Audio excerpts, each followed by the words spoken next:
See, our minds have become messed up, and they're now filled with pollution. TV screens and magazines, we're beginning to look for a solution.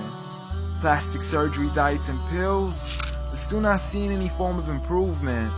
We've stacked up all these dollar bills, but still not sure what to do with them. We began to chase women and fornication to the point our girls don't even know whose baby she's carrying. We're so afraid of commitment, but have no problem with damaging. She has your kids now, but you're still not even contemplating the possibility of marrying. See, this is what happens when we neglected Allah's best examples. You called her Mary, we call her Maryam.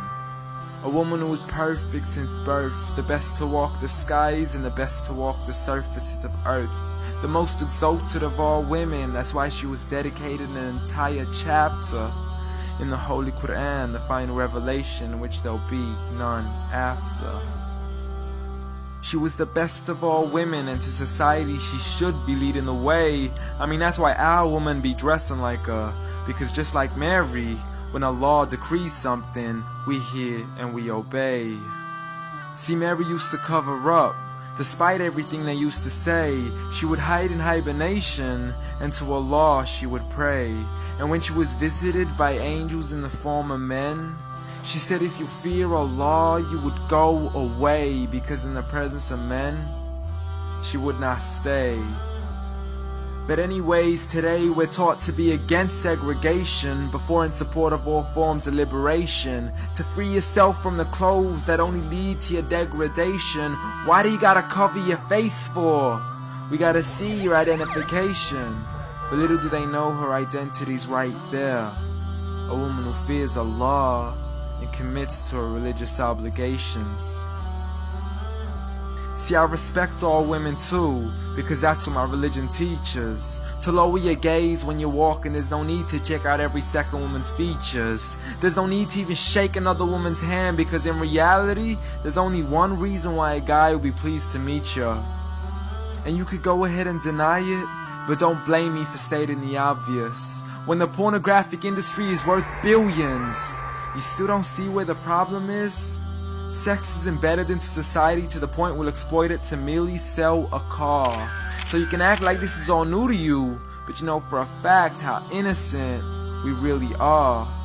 I mean, just look at the simplistic way we're taught to dress. It's like if you dress less, then you're destined for success. You then force your women into heels and have the nerve to say that we oppress.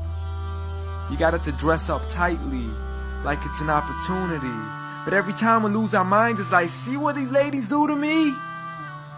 But I'm not blaming it on the women, because we too have responsibility.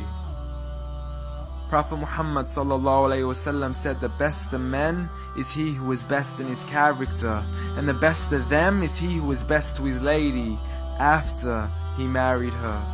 He was the best to his wives. I mean, just take a look at Aisha. He compete with her in races and smile just to make her happier.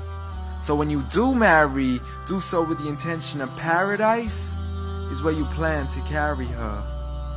But before you plan to carry her to the altar, maybe you should alter your decision. Cause if the only reason you're marrying her is for the outside, then realize you're gonna be locked inside of a prison. For that reason, Prophet Muhammad ﷺ said, marry for 4: beauty, family, status, but most importantly her religion. Because a woman without religion is a woman who could do with a bit of extra wisdom. We're meant to grow old together, mercifully, so we can be protected under Allah's supervision. But relationships are a mess, and there's no guarantees you're gonna be a survivor. So be kind to her, and know that Allah will be kinder. Be a man who stands in front, but also a man who can stand beside her. And if you're still looking for that good girl, don't go chasing after behind her. Rather search to find Allah first, for once you find Him, you're guaranteed to find her.